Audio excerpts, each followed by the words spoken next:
Good morning, everybody. I forgot the microphone. Normally, I have a lavalier microphone. Morning. Welcome to the Rencontre économique d'Aix-en-Provence with a small audience, I must say. But remember, you should be wearing the mask, I was told. But that's what I was told. Anyway, we're going to have a debate, except us, to face the challenges of the most severely impacted sectors. Needless to say that the crisis hits some sectors much more severely than others.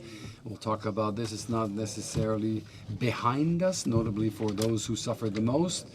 And we saw in the previous session, one of the key questions that arises is how we unplug the people from the subsidies and assistance they got to face this unique situation, closing down the world for several months, and this unpredictability in which we continue to live with this Delta new variant, and we're going to have to continue to live with this virus. And we know that which sectors were the most impacted: tourism, event specialists, social relations, and those who couldn't respect the distancing. Here we are together in a room. So Alexandra Roulet from the Cercle des Économistes will introduce our debate, and I'll introduce the other panelists who are around me. We have Dominique Carla, who's the vice.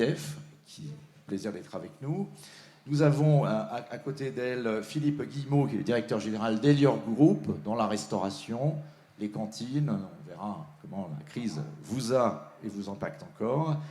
À sa gauche, à ma droite, donc, nous avons Didier Klein, qui est le patron de la CCIP, Chambre de commerce et d'industrie de Paris. Paris qui est une ville qui a un peu impactée quand même par cette crise, et par Île-de-France d'ailleurs, première région touristique de France, on ne sait pas forcément, et donc qui a été particulièrement impactée, notamment dans les monde des congrès.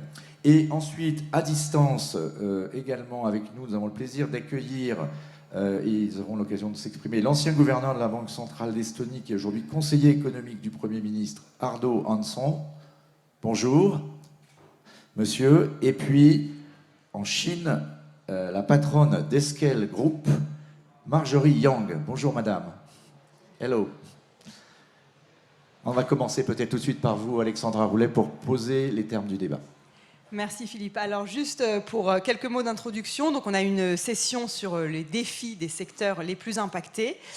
Alors d'abord il faut quand même rappeler, bon on le sait, mais que l'État a vraiment joué son rôle en 2020 et jusqu'à maintenant, dans les 15 mois qui viennent de s'écouler, pour amortir le choc pour les entreprises, notamment des secteurs impactés, parce qu'il faut bien avoir en tête qu'en 2020, par rapport à 2019, il y a eu, contrairement à ce qu'on aurait pu penser ou anticiper, 30% de faillites en moins en 2020 qu'en 2019, donc 30% de faillites en moins qu'une année normale, et ça c'est grâce au fonds de solidarité, au dispositif de chômage partiel, aux prêts garantis par l'État.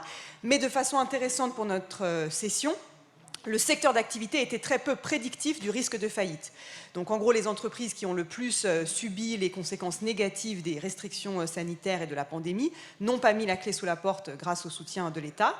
Évidemment, ça, c'est ce qui s'est passé dans les 15 mois à venir, mais la question, c'est qu'est-ce qui nous attend dans les 15 mois qui viennent. Et donc se pose la question du désengagement de l'État, comme le disait Philippe. Il y a un peu un consensus chez les économistes pour dire qu'il ne faut pas aller trop vite, comme on l'a pu le faire peut-être en 2008-2009, où on est revenu à l'austérité assez rapidement avec des conséquences négatives sur la zone euro. Mais en même temps, on est bien obligé d'affronter cette question de la dette et du désengagement. Il y a aussi la question évidente et importante des dettes privées, des dettes des entreprises, parce que si les entreprises ont pas trop fait faillite, c'est souvent au prix d'un endettement très massif, totalement sans précédent. Et donc la question des restructurations de dettes va se poser avec beaucoup d'acuité dans les mois à venir. Donc ça, c'est un premier point un peu du point de vue politique publique. Après, il y a des conséquences un peu sociales et environnementales que je voudrais brièvement mentionner de cette pandémie sur les secteurs impactés. Donc, c'est évident que sur le plan social, bon, on le sait, la pandémie a eu des effets très négatifs, elle a fait basculer beaucoup de gens dans la précarité, notamment les jeunes, etc. Mais il y a quand même une conséquence un peu finalement positive, un peu inattendue, il me semble, c'est la pression à la hausse sur les bas salaires dans certains secteurs impactés, comme la restauration. Donc ça, c'est notamment le cas aux États-Unis. En fait, aux États-Unis, on a eu depuis des décennies des bas salaires qui stagnaient, c'était un vrai problème. Il y avait évidemment les hauts salaires qui s'envolaient, mais on avait cette stagnation des bas salaires, aucune force de marché qui poussait à la hausse les bas salaires. Et là, on voit qu'est-ce qui se passe dans les secteurs impactés par la pandémie, typiquement la restauration. Ils n'ont pas eu de chômage partiel aux États-Unis. Ce qu'ils ont fait, c'est qu'ils ont licencié les salariés quand les restaurants, etc., devaient fermer. Et maintenant qu'ils essayent de les recruter à nouveau, ils ont du mal à recruter. Et donc, évidemment, ça va pousser à la hausse les salaires pour essayer de recruter du personnel. Donc, ce n'est pas encore complètement fait, mais c'est quand même, je trouve, un des défis des secteurs impactés, c'est cette question des salaires et de comment récupérer la main-d'œuvre qui a été mise finalement en oisiveté pendant une grosse partie de l'année qui s'est écoulée. Et enfin, dernier point rapide sur l'aspect environnemental. Donc quand on réfléchit au secteur impacté, je pense qu'il y a quand même une certaine hétérogénéité entre les secteurs. Personnellement, il me semble que pour la plupart des secteurs type loisirs, restauration, mon avis, c'est qu'on va quand même revenir à la normale. Les gens ne vont pas avoir changé si fondamentalement leur mode de consommation. Ils vont encore avoir envie d'aller au cinéma, au spectacle, au restaurant. Mais en ce qui concerne le transport aérien, les voyages d'affaires, etc., là, il me semble qu'il y a peut-être un changement un peu plus pérenne qui s'est installé parce qu'on a quand même pris conscience qu'on pouvait travailler efficacement sans se déplacer autant.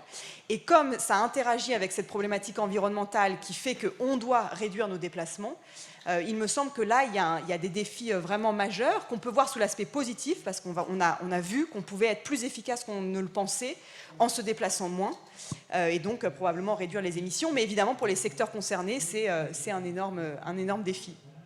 Voilà, je laisse la parole maintenant à nos intervenants. Merci Alexandra pour cette présentation. On va peut-être commencer avec Dominique Carlac. Peut-être un point de vue un peu macro-global. L'idée n'est pas de revenir sur le passé, ça, on sait à peu près quels secteurs ont été impactés. Mais quels sont les défis que vous voyez maintenant qu'on a réouvert? Il y en a de plusieurs natures. Hein. Parce que tout le monde n'est pas vacciné, donc on voit bien que la crise, elle est toujours latente. Et il y a un certain nombre de secteurs qui sont directement, effectivement, impactés par la sortie des aides publiques. À quel rythme? Qu'est-ce que nous dit le MEDEF sur une certaine prudence, peut-être? Alors d'abord, le MEDEF dit merci quand même au gouvernement et à l'État, puisque la stratégie du quoi qu'il en coûte était impérieuse. Finalement, cette pandémie, c'était l'équivalent d'une catastrophe naturelle mondiale. Et donc, qui dit catastrophe naturelle disait sauvetage. Et qui dit sauvetage disait aide massive, et l'État a joué son rôle. Et c'est quand même important de souligner que rarement la sphère politique, la sphère économique, la société civile ont été dans le consensus et dans l'alignement sur la nécessité de ces aides massives. C'était en quelque sorte un impératif catégorique et c'était assez basique comme choix puisqu'on avait le choix entre une augmentation du déficit public et de l'endettement avec des taux d'intérêt négatifs et puis peut-être un mur de faillite et une vague de licenciements sans précédent. Donc le choix, c'était le bon sens. L'État l'a fait et on le remercie. Alors, autant la stratégie du quoi qu'il en coûte était impérieuse, autant effectivement la stratégie du débranchement est impérieuse elle aussi. Pourquoi? Parce que d'abord, premièrement, une économie faite d'entrepreneurs sous perfusion de subventions ou d'aides, ça n'est pas une économie qui créera la valeur à long terme. L'ADN de l'entrepreneur n'est pas de vivre de subventions et finalement, on atrophie sa capacité de création de valeur, d'innovation, si on est trop sous perfusion. Deuxièmement, le rythme d'accroissement de la dette n'est pas soutenable sur le long terme. Donc, ça sera impératif. Donc, l'économie doit reprendre le plus normalement possible avec effectivement une stratégie de débranchement progressive et variable. Alors, pourquoi progressive et variable? Parce qu'effectivement, il y a des secteurs qui sont plus impactés que d'autres. Vous les avez cités, on parlera du tourisme, on parlera de l'événementiel. Tant que les frontières ne seront pas totalement ouvertes, pour un pays comme le nôtre, ça sera compliqué de se dire qu'on débranche les aides du secteur tourisme dès lors que le tourisme international ne fonctionne pas à plein. Ou pour des raisons de modèle économique également. L'événementiel, on ne monte pas un salon comme celui-ci en quelques jours. Il faut du temps, donc probablement faut-il une stratégie de débranchement qui soit proportionnelle à la levée des dispositifs sanitaires. Donc l'économie doit reprendre. Et pour penser finalement le rebond et ce que l'on pourrait imaginer comme plan de relance, parce que finalement dans les aides que l'on a pu avoir, on peut considérer qu'on a 3 stratégies. On avait la stratégie de soutien, qui est l'équivalent d'une stratégie de compensation face à un arrêt économique qui ne vient pas de l'économie. Ça, c'est terminé, sauf pour quelques secteurs. On pourrait imaginer une stratégie de relance, sauf qu'une stratégie de relance qui serait basée sur la relance de la consommation, c'est complètement inadapté actuellement, puisqu'on a eu une surépargne pendant la pandémie, et que d'autre part, quand on regarde les chiffres de consommation, en fait, ils fonctionnent tout seuls. C'est-à-dire qu'on a des plus 30%, plus 50%, plus 70% dans certains secteurs du commerce. Donc on n'a pas besoin de stratégie de relance. Donc ce dont on a besoin aujourd'hui, et ce que le MEDEF appelle, c'est véritablement une stratégie et un plan de soutien de la transformation de notre économie. Et de la transformation qui pourrait apparaître comme le plan Biden dans sa version infrastructure, donc verdissement, digitalisation et formation. Mais un plan de relance, vous me direz, est-ce que c'est le même que l'année dernière? Eh bien non, c'est là où nous souhaitons faire des propositions au MEDEF, parce qu'il y a 2 secteurs qui n'ont pas été embrassés dans les plans de relance. C'est toute cette industrie des services et toute cette industrie de l'économie présentielle. Parce que traditionnellement, les plans de relance industrielle s'adressent à l'industrie. Sauf qu'on a bien vu qu'à travers les questions de souveraineté, si on ne sait faire que produire ou relocaliser dans des usines en France, on fait une partie de chemin, mais ce n'est pas pour autant qu'on a la souveraineté. Donc ce qui nous manque aujourd'hui, c'est un plan de relance qui intègre véritablement toutes les entreprises, toutes les filières de la conception, de l'ingénierie, du conseil, de tout ce qui conçoit finalement à la fois les procédés et les produits. Parce que sinon, on deviendra des usines du monde ou des usines d'Europe. Mais si on ne fait pas de mesures de plan de relance pour toute l'industrie de services et pour toute cette industrie événementielle, on perdra à la fois des fleurons, mais surtout notre indépendance et notre capacité à pouvoir concevoir et donc produire et consommer dans notre pays. Donc voilà, le plan de relance, on demande quelque chose qui soit plus serviciel et autant industriel, mais surtout serviciel. Merci beaucoup, Dominique Carlac. Donc, on voit que le MEDEF a des demandes, en tout cas, c'est toujours à l'égard des pouvoirs publics. Des propositions. Vous en reparlerez peut-être aux universités d'été à la fin du mois d'août, mais avec d'autres attentes d'une relance, effectivement, peut-être un second plan, dont on parle beaucoup. Alors, avec Philippe Guillemot, vous avez entendu ce que disait Dominique Carlac. Vous êtes, vous, le patron de Elior Group. Vous avez été très impacté, forcément, par notamment le télétravail, j'imagine. Alors, au-delà de... Vous pouvez nous raconter comment vous avez traversé cette crise. C'est plutôt peut-être se projeter dans l'avenir. Et vous avez entendu ce qu'a dit Dominique Carlac. Est-ce qu'il ne faut pas effectivement mettre le paquet aujourd'hui sur les services? Est-ce que c'est pas ça l'une des clés de la sortie de crise? Alors, oui, tout à fait. Bon, d'abord, je vais répondre effectivement de la perspective d'une entreprise qui emploie 110 000 personnes dans le monde, dont 45 000, dans des métiers de restauration collective et de propreté, qui ont été fortement sollicités pendant la crise et que, je pense, le grand public a fini par redécouvrir. On a redécouvert l'importance. Vous étiez dans la deuxième ligne. Alors, surtout, de grâce, n'utilisez pas ce terme. Il est extrêmement offensant pour nos équipes. Mais voilà. C'est le président de la République qui l'a employé. Voilà, mais moi, je vous le dis néanmoins. Voilà. Il n'y a pas de deuxième ligne, il n'y a que des premières lignes. Donc effectivement, très impacté. Alors très impacté, juste pour donner un chiffre, on a perdu 70% de notre chiffre d'affaires durant le premier confinement. Et si on a survécu, c'est effectivement grâce à des aides d'État extrêmement efficaces, et entre autres l'activité partielle, qui a permis de maintenir dans l'emploi nos collaborateurs qui, formés, peuvent aujourd'hui revenir travailler quand l'activité reprend, ce qui n'est pas le cas aux États-Unis. C'était la grande différence avec les États-Unis. Et l'autre chose, bien sûr, c'est l'engagement absolument exemplaire de nos équipes qui ont su trouver des solutions face à tous les défis qui se sont posés. Ces derniers mois, je dirais que j'ai acquis 3 convictions sur les conditions de la relance. La première, effectivement, la relance doit passer par un soutien massif à l'essor de nouveaux services en France. La deuxième chose, c'est qu'il n'y aura pas de relance réussie sans un vrai choc de solidarité. Et la troisième, c'est qu'effectivement, on n'aura pas non plus de relance durable sans une profonde remise en cause, une profonde réinvention. Donc, sur le premier point, les services. Bon, pourquoi les services? D'abord parce que c'est 80% de la valeur ajoutée en France aujourd'hui. C'est 3 emplois sur 4. C'est même 9 emplois féminins sur 10.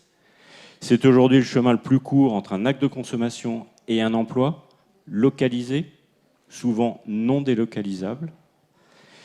Et effectivement, ces emplois aujourd'hui sont souvent ceux qui donnent accès au marché du travail à des gens qui n'en auraient pas sinon. Voilà. Et dans le cadre d'ailleurs d'emplois qualifiants qui sont aussi des ascenseurs sociaux. Alors, soutien, oui, après le soutien avec les mesures qu'on a eues pendant tous ces confinements successifs, aujourd'hui, il faut faciliter l'essor de nouveaux services. Alors, je vais prendre un exemple dans mon métier. Aujourd'hui, on s'ingénie à inventer de nouvelles offres pour s'adapter au télétravail et donc répondre à la demande de flexibilité des collaborateurs qui peuvent travailler potentiellement chez eux. Malheureusement, le code des impôts qui nous régit fait que le repas ne peut être subventionné par l'employeur que s'il est consommé entre 11h30 et 14h.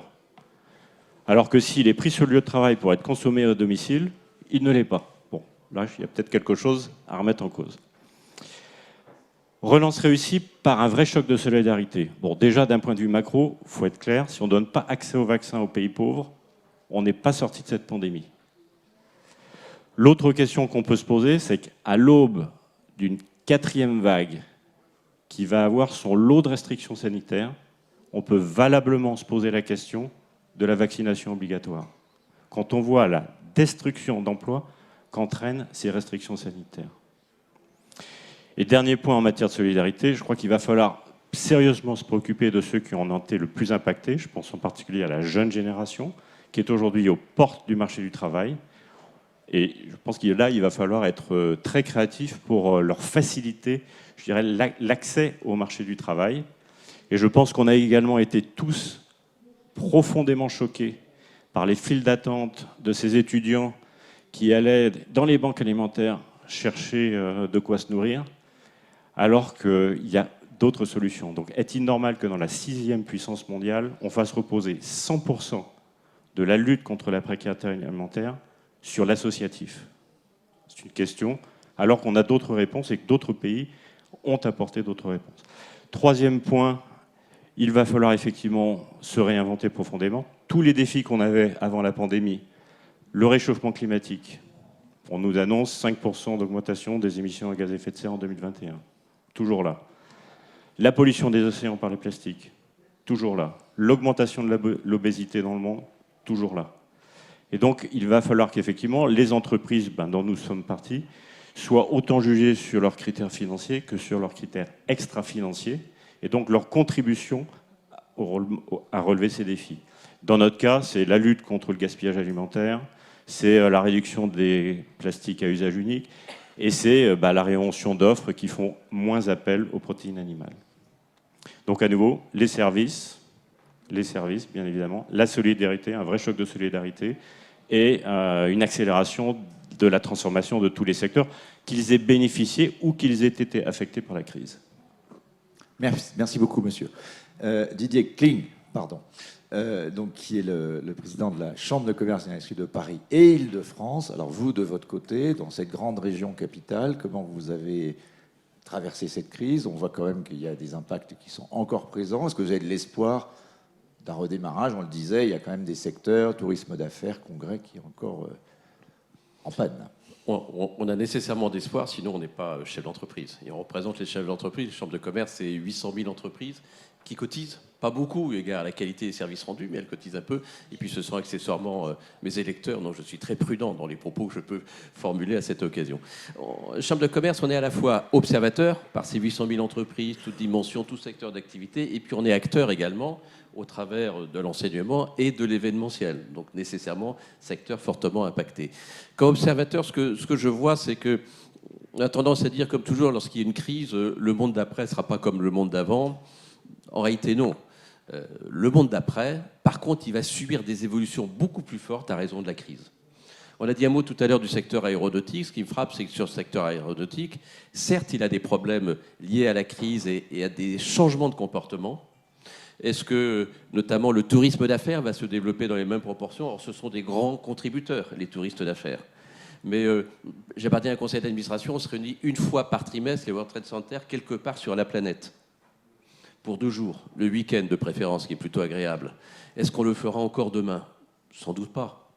Au lieu d'avoir 4 réunions à l'extérieur, quelque part sur la planète, on va en avoir 2 ou 3 en visio, et on va se déplacer une fois. Ça va changer en même temps les rapports entre nous.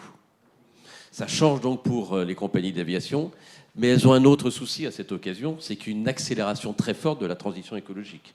Et donc elles ont des recherches, et la réponse c'est dans l'innovation, c'est la technologie, c'est ça qui va nous permettre d'évoluer, mais donc c'est une accélération très forte.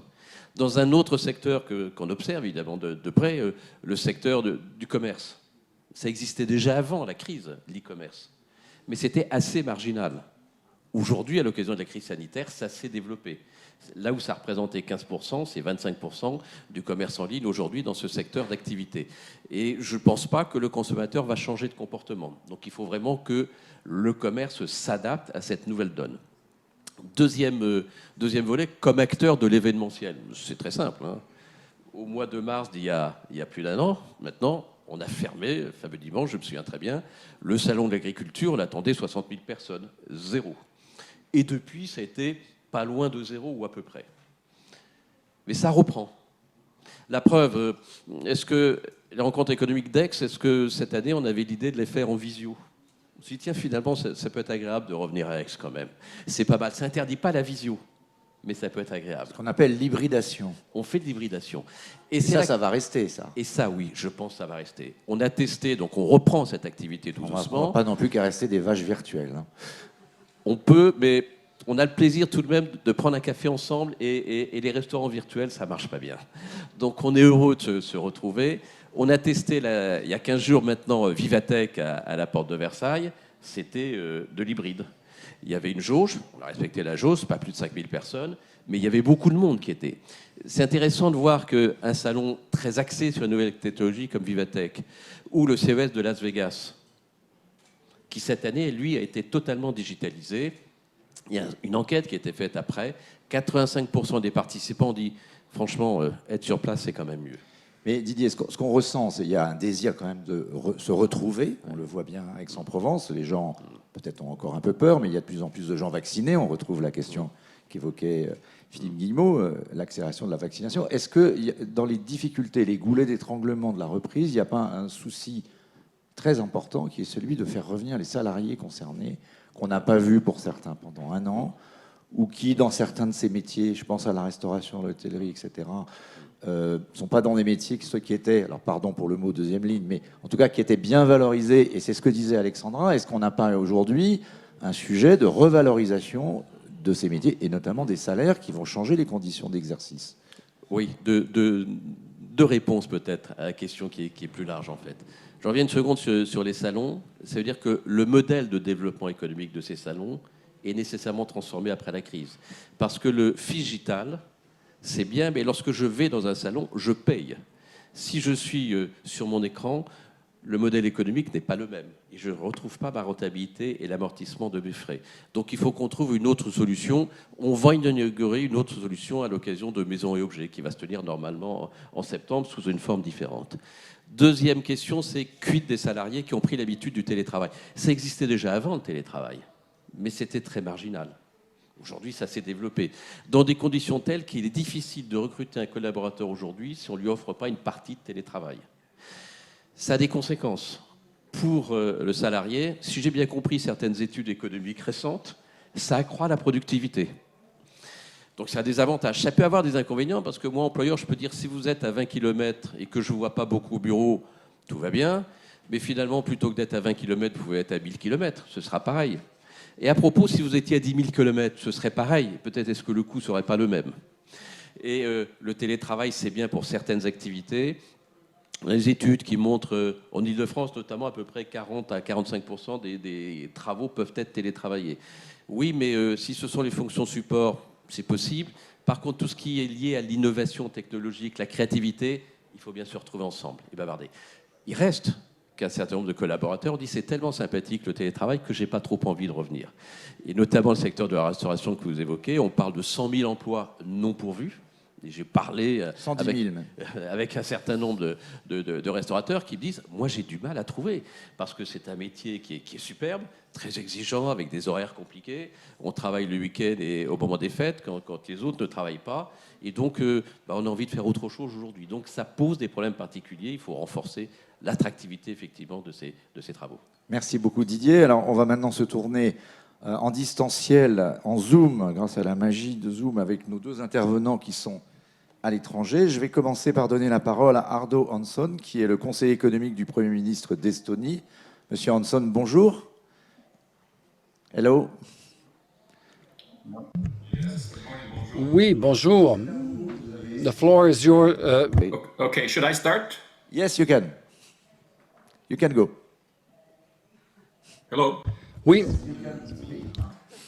Okay, yes, thank you. No, it's d'abord, c'est un plaisir de participer, de prendre part à cette conférence. Je sais que je connais son importance en France et même d'être là virtuellement, c'est un honneur. Et je pense que même dans une forme hybride, si vous voulez, le fait de revenir à la normalité, d'avoir ce type d'interaction semi-physique, finalement, c'est déjà, ça donne une note d'espoir. Donc, s'il m'avait dit en mars de l'année dernière que tous les secteurs de l'économie... pardon, le son casse. Donc, il y a des activités qui reprennent en Estonie, donc c'est déjà un signe que le futur va être peut-être plus brillant, meilleur. La crise a été très dynamique, bien qu'on apprenne de plus en plus lorsqu'on constate, on voit ce qui se passe en Australie, au Royaume-Uni, en Russie, où là, les choses vont mal. Il y a une nouvelle vague qui montre qu'il faut vraiment être prudent. Je pense que le défi pour les entreprises et pour les gouvernements qui essaient de soutenir ces entreprises, ça a été d'abord la liquidité, puis le fait qu'elles soient solvables, que les entreprises restent solvables. Et donc, je pense que les États, les gouvernements, le secteur public ont toujours été le mieux placés pour soutenir les entreprises. Je pense que le côté fiscal aussi, la tolérance, par exemple, les banques, avoir la compréhension de ses fournisseurs, etc. Pour les liquidités, finalement, parce que ça ne crée pas de dette permanente pour l'État. Donc, il y a eu beaucoup d'offres dans notre pays. Il y avait une offre importante et le secteur privé n'a pas tout utilisé. Et les banques centrales, par exemple, les autorités ont permis aux banques d'être plus larges. Donc, si on regarde, si on veut parler d'un succès, c'est de la façon dont les banques ont pu apporter leur soutien à l'économie. On n'a pas vraiment constaté de problème dans le secteur bancaire. C'était beaucoup plus solvable qu'elle l'était il y a 12 ans. Beaucoup plus de liquidités, etc. Et donc, ils ont pu régler les problèmes, les détails, par exemple, facilement. Je pense que l'histoire n'est pas écrite encore, mais ça donne une bonne idée. Donc, si la situation se poursuit, ce qui a commencé comme un problème de liquidité pourrait devenir un problème de solvabilité. Et je pense que c'est beaucoup plus délicat pour les gouvernements de soutenir des secteurs parce que ce qu'il vous faut, c'est de l'équité du capital. Et si le gouvernement dit « je vais vous donner, vous accorder de plus de dettes », c'est pas, ça n'est pas une solution. Donc, il y a des secteurs comme le secteur aérien, par exemple. Si un secteur est considéré comme stratégique, si c'est une grosse entreprise, le gouvernement peut s'en occuper. Et si le gouvernement craint qu'il va y avoir trop de problèmes avec cette activité, ils vont trouver des solutions. Bon, je pense que c'est beaucoup plus délicat pour les petites et moyennes entreprises. C'est difficile de concevoir que le gouvernement prendrait des actions, par exemple, des actions dans restaurants ou des entreprises, si vous voulez, participer au capital pour les aider. Donc, je pense que la seule solution possible, c'est ce qui a été fait, c'est qu'en fait, vous accordez des subventions. Et ça, c'est un genre de soutien en termes de capital sans réclamer des titres de propriété. Maintenant, je pense plus à... Peut-être qu'il faut regarder à la crise comme une période d'assurance plutôt que d'une solution bancaire. Nous sommes finalement un peu comme une entreprise d'assurance, comme une société d'assurance. On ne veut pas prendre d'action, d'avoir des parts de l'entreprise. Non, c'est pas l'objectif. Bon. Donc, il faut qu'on passe d'un support macro à des soutiens plus ciblés. Merci. Thank you. Merci beaucoup. Peut-être on va revenir vers vous pour en parler un peu plus. Parler des banqueroutes qui pourraient avoir lieu, des faillites qui pourraient avoir lieu avant la fin de la crise. Maintenant, nous allons écouter Marjorie Yang. Est-ce qu'elle groupe? Marjorie, est-ce que vous êtes là? Je suis là. Tout d'abord, j'aimerais dire qu'il n'y a rien qui va m'empêcher de venir en France. Dès que les voyages sont possibles, je vais venir. Bon, pour revenir au sujet d'aujourd'hui, je vais adopter une position un peu différente. Il y a à peu près 3 ans, nous étions confrontés par des forces destructrices, telles que la numérisation et la digitalisation, la technologie en général, l'IA en général, représentait une menace pour nos formes actuelles d'affaires et de commerce. J'étais optimiste. Je me disais, nous allons adopter ces technologies et notre entreprise deviendra ainsi plus compétitive. Et un ancien professeur m'a dit, ce n'est pas si simple. Et il avait raison, il y avait de l'inertie. La crise Covid-19, en fait, nous a poussé à transformer. Et cela nous a obligés à transformer ces forces disruptives en forces d'optimisation. Je vais partager un peu quelques expériences que nous avons vécues dans notre entreprise. Notre entreprise travaille avec Hugo Boss et d'autres marques. Nos activités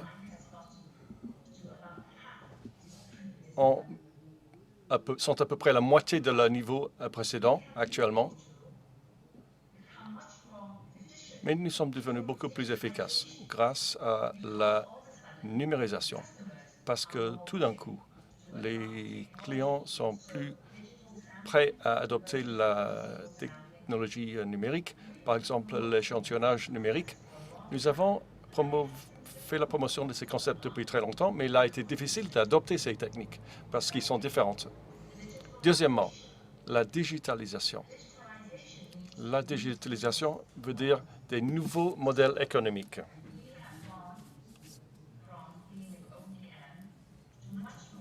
Au lieu d'être un OEM, nous sommes devenus un fabricant qui livre directement aux consommateurs et cela nous a permis de mieux comprendre les consommateurs et également à augmenter notre activité OEM.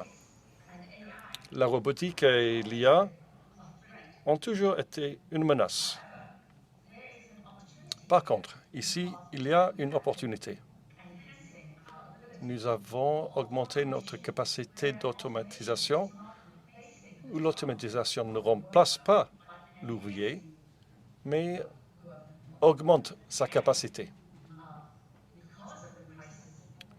Et à cause de la crise, les gens sont beaucoup plus prêts à adopter ces nouvelles technologies. Deuxièmement, en parlant du travail du futur, cette crise nous a aidés à sauter pour adopter le bien-être comme étant un avantage compétitif. Nous savons que cela ne sera pas la dernière pandémie. Nous avons fait la promotion d'une cantine plus agréable, un meilleur régime. Tout ceci est beaucoup plus apprécié par notre main-d'œuvre. Notre main-d'œuvre a compris que cela représente un chemin vers plus de compétitivité et ce n'est pas un fardeau pour eux. Et enfin, la transformation la plus importante, c'est comment on mesure le succès des entreprises. La durabilité et le bien-être des personnes sont les métriques les plus importantes pour mesurer le succès des entreprises. Mais ces outils sont utilisés main dans la main et ne sont plus des obstacles pour empêcher la compétitivité des entreprises. Donc, nous avons investi dans un jardin écotouristique dans la très belle ville de Guilin, en Chine. Nous avons trouvé qu'il y a énormément d'opportunités pour de l'interaction physique et pour parler ensemble, comme nous faisons aujourd'hui, avec un groupe international d'amis pour trouver des nouvelles façons d'augmenter notre compétitivité et notre durabilité après Covid-19. Merci beaucoup. Merci beaucoup, Marjorie, pour votre présentation. Peut-être prolonger maintenant le débat qui a été bien posé, peut-être par une question plus générale sur le risque qui a été évoqué d'ailleurs par Ardo Hanson d'entreprises zombies. C'est-à-dire, est-ce que on ne risque pas, à vouloir maintenir l'attente à oxygène trop longtemps, d'avoir un système où, alors peut-être pas l'État va se retrouver actionnaire des restaurants, ça peut-être pas exagéré, ou via le système bancaire, comme le disait l'intervenant estonien, mais en tout cas, est-ce qu'on risque pas de retarder finalement des adaptations nécessaires? Et on voit dans le cas de Marjorie Yang, voilà, l'adaptation, ça peut être assez violent, ça va passer par l'automatisation, plus de compétitivité, plus de productivité. Donc peut-être au MEDEF, dans les deux cerveaux, si je puis dire, du MEDEF, il y a le cerveau les banques et puis il y a le reste du monde. Comment vous arrivez à réconcilier tout ça? Est-ce que les banques ne risquent pas, mais tu parleras Didier aussi de ça, est-ce qu'on ne risque pas d'aller à un moment donné à un risque de les banques se retrouver en première ligne face aux entreprises les plus en difficulté? J'ai bien expliqué tout à l'heure que la nature des aides, il y en a différentes. Le plan de soutien, il compense. Le plan de transformation, il accélère une révolution schumpeterienne qui est que, ben oui, en effet, il y a des pans... Il va falloir accepter des faillites. Il va falloir accepter les transformations et les accompagner. Oui, mais quand on regarde les chiffres, il n'y a pas eu de faillite. La crise, c'est une crise sans faillite. C'est inédit dans l'histoire. Est-ce qu'on ne risque pas de devoir, à un moment donné, c'est très malheureux, accepter une part de faillite? Pour éviter ces faillites, on a soutenu pour compenser l'arrêt d'activité. Pour autant, il y a effectivement possiblement des zombies qui se cachent là-dedans. Donc ces zombies, avec les nouveaux modes de consommation qu'ont révélé la crise Covid et qui vont rester durables, il va falloir accompagner la transformation, et une transformation transversale. On l'a tous dit, une transformation transversale incluant les services, parce que incluant les services, ça veut dire quoi finalement? Ça veut dire accompagner les transformateurs eux-mêmes. C'est-à-dire si on n'accompagne pas les transformateurs, on n'aura pas de transformation et d'accélération. Et oui, là, il y aura des faillites d'entreprises qui ne se seront pas retournées, reconverties. Puis la deuxième chose qu'il ne faut pas oublier, on parle d'accompagnement d'une transformation, mais là, on est dans une pandémie, c'est un virus qui attaque la santé des gens. Mais quelle sera la prochaine pandémie? Elle peut être numérique. Ça peut être la cybersécurité. Elle peut être numérique. Donc, c'est d'autant plus important d'accompagner cette transformation de notre économie que, à la fois en incluant ceux qui transforment et en incluant le risque futur d'une prochaine pandémie. J'ai vu Alexandra prendre le micro, donc on lui la laisse peut-être s'exprimer sur ce danger. Puis Didier Klein a sursauté, donc Kling, pardon. J'y arriverai, Didier. Non, juste deux éléments. Enfin, je pense que dans les mois qui se sont écoulés, il ne faut pas trop avoir peur d'avoir mis sous perfusion des entreprises zombies, au sens où, quand on décide quel degré de soutien aux entreprises on va conférer aux économies pendant la pandémie, on avait deux risques. Soit on ne les soutenait pas assez et on avait des entreprises productives qui faisaient faillite, soit on les soutenait trop et on avait en effet le risque que des entreprises non productives soient maintenues sous perfusion. Entre les deux risques, le premier était plus grave, c'est-à-dire que ça aurait été plus embêtant d'avoir des entreprises qui en soi étaient totalement productives mais qui devaient fermer du fait de la pandémie, qu'elles mettent la clé sous la porte. Ça aurait eu des conséquences plus durables. Donc entre ces deux risques, c'est normal qu'on ait choisi de soutenir massivement, et je pense qu'il ne faut pas avoir eu pas avoir peur d'avoir potentiellement mis sous perfusion des entreprises qui, elles, étaient plus douteuses. C'est-à-dire ce 30% d'entreprises qui, en temps normal, auraient dû faire faillite, mais qui, grâce aux aides de l'État, n'ont pas fait faillite. Donc ça, c'est le premier point. Le deuxième point, c'est sur ce qui vient maintenant. Il va y avoir un effet de rattrapage, enfin normalement, inévitablement, puisqu'il y a eu moins de faillites l'année 2020. Ces entreprises qui ont réussi à survivre, c'est souvent parce qu'elles ont pris elles se sont endettées, etc. Et donc, a priori, si elles n'étaient pas viables avant la crise, il y a peu de chances qu'elles le deviennent post-crise, malgré le fait qu'elles se sont maintenues 2 ans de plus grâce aux aides de l'État. Donc, en effet, il faut s'attendre à un effet de rattrapage, qui ne sera pas forcément d'ailleurs un échec de la politique économique, qui sera juste normal. On a permis aux entreprises de survivre pendant la pandémie, et après, il va y avoir le processus schumpeterien traditionnel qui doit reprendre son cours. Didier Kling. Oui, si je sursautais, c'était... Évidemment, il va y avoir des entreprises qui vont mourir, mais une entreprise, elle se crée, elle se développe, puis elle peut mourir. Il y a 60 000 dépôts de bilan par an. Il n'y a eu que 30 000 l'année dernière, donc assez logiquement, on retrouvera cette tendance. Mais ce qui me frappe, moi, sur le fond, c'est qu'à l'occasion de cette crise, on a pris conscience du rôle de l'État ou des collectivités locales. Et progressivement, l'État s'était retiré de son rôle économique en disant « je vais me recentrer sur mes fonctions régaliennes ». J'ai reconnu que j'avais plutôt échoué et qu'en fait, j'étais pas très efficace dans ce domaine. Mais à l'occasion de la crise et de l'aide puissante qui est intervenue et qui se poursuit, le plan de relance, c'est quand même 100 milliards, c'est beaucoup d'argent. En même temps, l'État retrouve un peu son rôle d'État stratège. Il ne faut pas qu'il aille trop loin. Mais l'État stratège, c'est l'Airbus des batteries qui se met en place. C'est une politique de relocalisation pour certaines activités qui sont considérées à juste raison comme stratégiques. Il faut définir ce qui est stratégique et ce qui ne l'est pas. Et donc l'État retrouve une place dans la vie économique. Ce qu'il faudra, et ce sur quoi il faut être très vigilant, c'est qu'il ne faut pas que pour autant on retrouve un État administratif qui ne serait plus dans son rôle et qui ferait perdre à la machine économique son dynamisme et son efficacité. Mais on retrouve ce rôle d'impulsion. Et ça, c'est une vraie évolution. Mais Didier, vous gérez à la Chambre de commerce beaucoup d'écoles, vous êtes dans le monde aussi de l'éducation. Est-ce qu'un des grands sujets, ça va être d'aider les gens à traverser la rue, comme dirait l'autre, c'est-à-dire passer des métiers qui vont peut-être disparaître, que la crise aura, on en a un peu parlé, peut-être des métiers que les gens ne veulent plus exercer, plus de la même façon. J'ai vu que les premiers restaurants complètement automatisés sont en train d'arriver. Je ne sais pas si vous avez vu ça. Et d'aller vers des nouveaux métiers. Vous parliez de Airbus, des batteries. Enfin, c'est vrai qu'il y a des... Pas forcément d'ailleurs dans les grandes métropoles. Pour certains d'entre eux, c'est des nouvelles vallées. La vallée des batteries, elle est à Douai, elle est dans le Nord, chez Xavier Bertrand, etc. Donc est-ce qu'on va assister à une grande transformation aussi quelque part de nos lieux de travail, nos façons de vivre, de nos métiers? Et les étudiants évoluent beaucoup aussi dans leur appétit. Il y a une vingtaine d'années, les étudiants de nos grandes écoles... Ils veulent tous sauver la planète, ça c'est sûr. Oui. Il y a une vingtaine d'années, leur ambition, on les interrogeait, ils disaient « je veux devenir à terme le patron d'une grande société, si possible du CAC 40.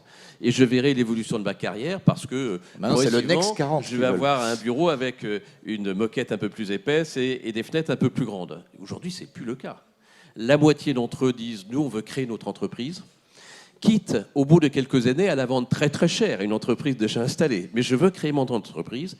Et dans quel domaine? Dans le domaine de la santé, de la mobilité. Un des effets de la crise, c'est l'accélération, la multiplication des créations de Donc il y a vraiment un changement complet dans la mentalité de ce point de vue. Philippe Guillemot, sur tout ce débat, parce qu'on a envie de vous entendre un peu. Vous parliez du monde des services qui était toujours là. Oui, enfin... Il y a une ministre de l'Industrie, mais il n'y a pas un ministre des Services. Alors, il n'y a pas un ministre des Services. Et je voudrais surtout rappeler une chose, c'est que nos collaborateurs ne demandent qu'une chose, c'est de travailler. Et pas d'être simplement gardés à la maison, payés à ne rien faire. Et tout à l'heure, je parlais de la manière dont en France, on gère la précarité alimentaire. Mais dites-le, c'est une aberration. C'est une aberration. Pourquoi? Aujourd'hui, avant la crise, on avait à peu près un équivalent de 2 millions de repas par jour distribués par les associations. Les associations, c'est simple, c'est à 30% les Restos du Cœur, c'est à 60% les banques alimentaires et à 10% les autres associations. Clair. Ça, c'est très bien. Alors, c'est très bien, sauf que, d'abord, elles ont été totalement débordées par ce qui s'est passé, parce qu'on est passé de l'équivalent de 2 millions de repas à 3 à l'occasion de la crise, et qu'ensuite, ce qui est distribué ne fait que accroître l'écart entre ceux qui peuvent manger sainement et ceux qui ne peuvent pas. Parce que ce qui est distribué, ce sont des produits, je dirais, qui peuvent se conserver, des boîtes de conserve, du pain, des pâtes, du riz, etc. Alors qu'ailleurs, et aux États-Unis par exemple, nous on a continué pendant le premier confinement à livrer les écoles. Et les repas que nous avions livrés aux écoles ont été distribués aux enfants alors qu'ils n'avaient pas classe. On a produit 70 millions de repas financés par l'État fédéral américain pour nourrir tous les gens qui potentiellement pouvaient tomber en précarité alimentaire. Donc là, on a un bel exemple. On a aujourd'hui, nous, des outils. On est capable de produire des repas à des prix extrêmement modiques, sains. On sait comment les distribuer aux collectivités territoriales. Et donc là, on a une solution à portée de main qui, au passage, crée des emplois. Je rappelle, pour 80% que je nourris, je crée un emploi. Un emploi de quelqu'un qui potentiellement était aux portes du marché du travail, que je forme et qui est non délocalisable. Donc la question, c'est où flécher l'argent public? Et à nouveau, pas pour nous faire l'aumône, pour nous donner le moyen de donner du travail à nos collaborateurs et aussi, au passage, de résoudre des vrais problèmes de société. Et là, je parlais tout à l'heure du choc de solidarité, oui. Et c'est pareil d'ailleurs pour les personnes âgées, à domicile. Je veux dire, aujourd'hui, on voit bien qu'on a là, potentiellement, avec le vieillissement de la population, la possibilité de créer tout un tas de services qui créeront des emplois et qui donneront du travail, effectivement, à des gens qui n'en auraient pas sans ces métiers de service. Parce que réindustrialiser la France... J'ai été industriel toute ma carrière. Il n'y a pas de miracle. Pour réindustrialiser, il va falloir créer des usines 4.0. Il y aura 2 personnes, une pour allumer la lumière, une pour l'éteindre. Dominique Carlac, vous avez donc un cerveau schumpeterien et un cerveau keynésien au MEDEF? Non, plutôt schumpeterien en fait. En ce moment, il n'y a pas forcément Vous n'êtes pas besoin contre les aides de l'État? Est-ce que la question qu'on est en train de soulever, c'est est-ce que ça va devoir durer plus longtemps qu'on ne le pense? Est-ce qu'il faut maintenir des aides dans ces secteurs ciblés qu'on vient d'évoquer? 2 choses. Une dose de keynésianisme, oui, pour les populations en situation de précarité, les plus précaires et les jeunes. Une dose. Mais le reste, c'est l'accompagnement de l'offre. Donc, le vaccin, c'est 2 doses. Je répète, donc un plan de transformation qui s'appuie sur un triptyque, donc on l'a tous dit, digitalisation, on l'a tous dit, verdissement, mais surtout ce qui vient être dit par Philippe Guillemot, un gros morceau sur la formation.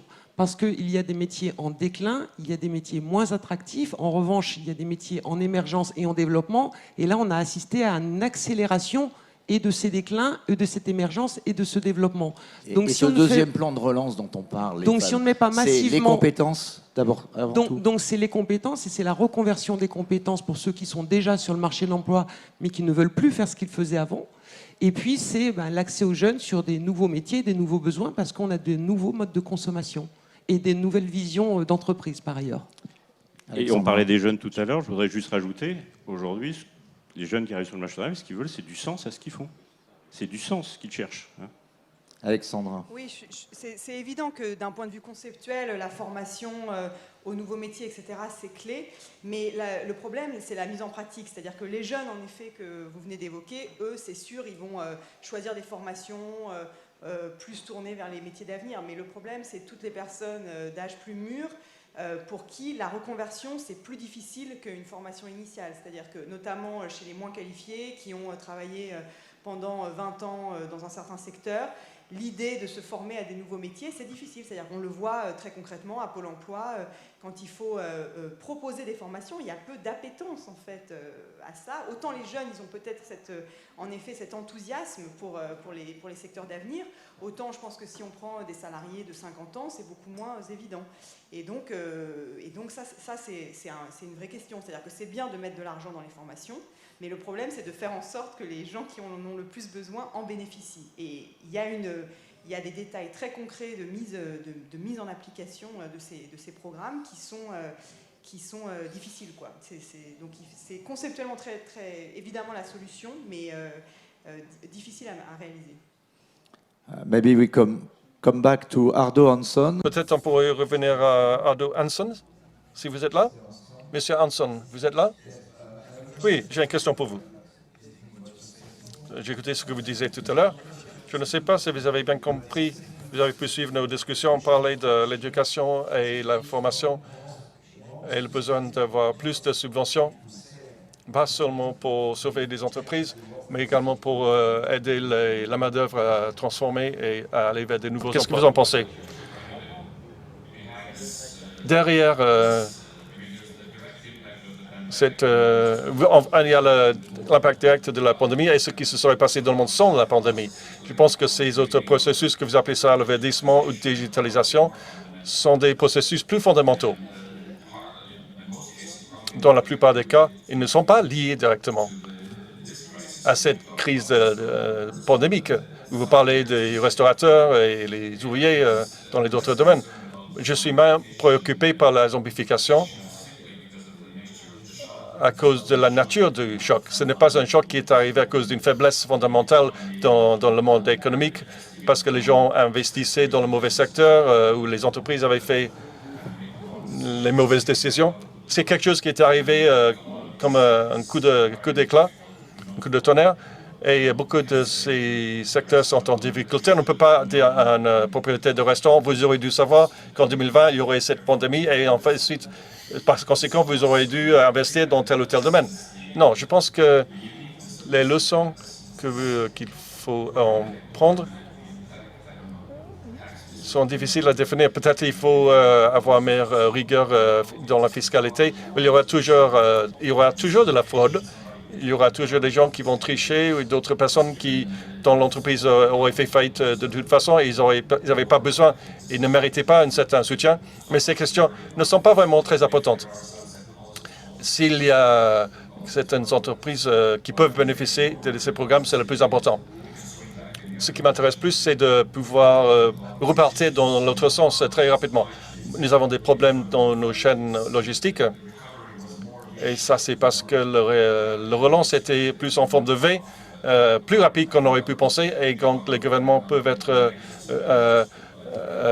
surpris par ce changement. Cette récupération se relance très rapide. Lorsque la relance est très rapide, vous avez donc un soutien fiscal qui est très important. Donc, vous changez le paradigme pour pouvoir retrouver une situation plus normale.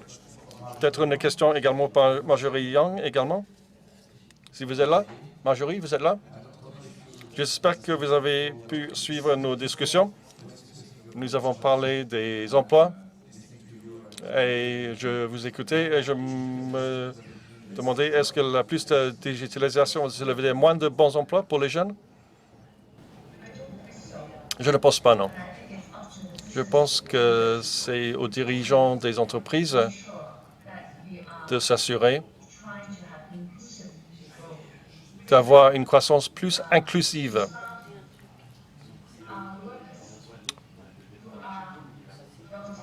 Nos ouvriers qui sont relativement plus âgés, ils doivent arrêter d'avoir peur de la technologie. Ça, c'est un bon début. Nous avons adopté un moyen d'apprendre et d'enseigner développé à l'origine par MIT, qui s'appelle Appel Denta. Ainsi, les ouvriers plus âgés peuvent apprendre à écrire un app. Donc, la mère va dire au fils, je suis au courant, je sais comment utiliser ces nouvelles technologies. Je suis à l'aise avec ces nouvelles technologies. Il est important de préserver ce sens de confiance lorsque les gens doivent aller vers le monde numérique. Pour les jeunes, je pense qu'il est important de les encourager à innover. Récemment, j'ai vu un jeune homme qui est en train d'inventer, pas inventer, il est en train de mettre ensemble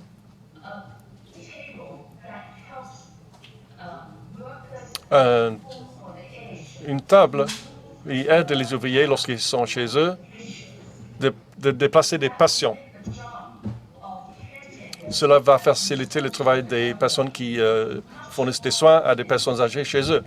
Et cela rendra le travail beaucoup plus intéressant et plus facile. Il y a des emplois potentiels qui existent. Il y a beaucoup d'emplois et il y a beaucoup de gens qui sont au chômage. Et il y a un décalage entre les emplois et les personnes. Comment faire en sorte que ces emplois puissent correspondre aux personnes qui ont besoin de travailler? Surtout, Waldweider est un groupe de personnes qui recherchent des emplois qui sont plus intéressants et moins sales. Et il existe des opportunités importantes dans ce domaine. Je vais m'arrêter là. Merci beaucoup. Et avec les intervenants, et c'est un peu la conclusion, j'aurais peut-être posé une question que tout le monde se pose, parce que vous l'avez évoqué, il y a un risque de 4e vague, même le ministre Véran l'a dit, elle est peut-être déjà là, vous dites c'est une certitude. Est-ce qu'on ne va pas, et par rapport à tous les secteurs dont on a parlé, tourisme, événementiel, aviation, transport, etc., est-ce qu'on ne risque pas, là maintenant, cette fois, d'avoir une tension très forte, on en parle beaucoup, c'est dans le débat public, entre les vaccinés et les non-vaccinés? Est-ce qu'on va confiner les non-vaccinés, comme certains l'évoquent, même à l'Institut Pasteur? Est-ce qu'on va passer dans une phase qu'on a vue dans des pays plus autoritaires, qui ont lutté contre... Est-ce qu'on va vers le zéro Covid, dans la rue en tout cas? Et est-ce que c'est le seul moyen de pouvoir affronter... Parce qu'on n'aura plus les moyens ni budgétaires, ni économiques d'affronter cette 4e, 5e, 6e vague. Didier Kling. Dans le secteur événementiel, on a déjà la réponse. La réponse est très claire, puisqu'on ne peut effectivement participer à un salon, à un congrès, qu'à la condition de respecter un certain nombre de règles sanitaires. Donc aujourd'hui... Oui, mais les tests gratuits, ça va bientôt être fini. Oui, c'est pour ça que je dis vacciner, pas vacciner. C'est un problème de société après. Voilà. Mais pour ce qui nous concerne, effectivement, on ne peut rentrer que si on a été testé. Il y a des caméras thermiques, il y a des circuits qui sont organisés, parce que notre préoccupation première, c'est bien de respecter la santé à la fois des collaborateurs, des visiteurs et des professionnels qui sont sur les stands. Donc pour nous, c'est une frontière infranchissable de ce point de vue. C'est la condition du succès. Et ça va créer des tensions dans la société, vous ne craignez pas? Alors ça peut créer des tensions, mais ça c'est un domaine qui m'échappe après. Après tout, on va sûrement changer d'habitude et de comportement. Il y a quelque temps, il y a 1 an, lorsque vous étiez dans une réunion, si quelqu'un arrivait autour de vous, autour d'une table, on est une dizaine, il y a quelqu'un qui manifestement est un peu porteur de la grippe. Il tousse un peu. Ouais. Il tousse un peu. S'il s'installe, il ou elle s'installe à côté de vous, vous n'êtes pas très à l'aise. Et vous dites, ce soir, j'ai intérêt à prendre quelques médicaments, quelques pilules, parce que je risque d'être impacté. Donc demain, la même situation, on dira à l'intéressé, mettez un masque ou restez chez vous, mais ça pose un problème. De la même manière, au cinéma, dans un avion. Donc je crois que ça va changer nécessairement les comportements, nécessairement. Dominique Carlac, et ensuite... Je pense que les tensions, on les a déjà. Moi, je ne vais pas faire une considération sur la population en général, mais dans les entreprises, on l'a déjà. Entre ceux qui sont vaccinés et ceux qui ne souhaitent pas se vacciner. Et paradoxalement, c'est ceux qui ne souhaitent pas être vaccinés qui sont les plus exigeants sur les protocoles sanitaires. Donc là, on arrive, j'espère, dans le cadre du dialogue social, qu'on va arriver à comprendre que vivre le plus normalement possible, c'est d'aller vers la vaccination massive. Et en tout cas, nous, c'est ce qu'on demandera au gouvernement. Et je crois que Philippe a un petit mot à dire aussi. Oui, enfin, le choix, il va être entre 2 tensions.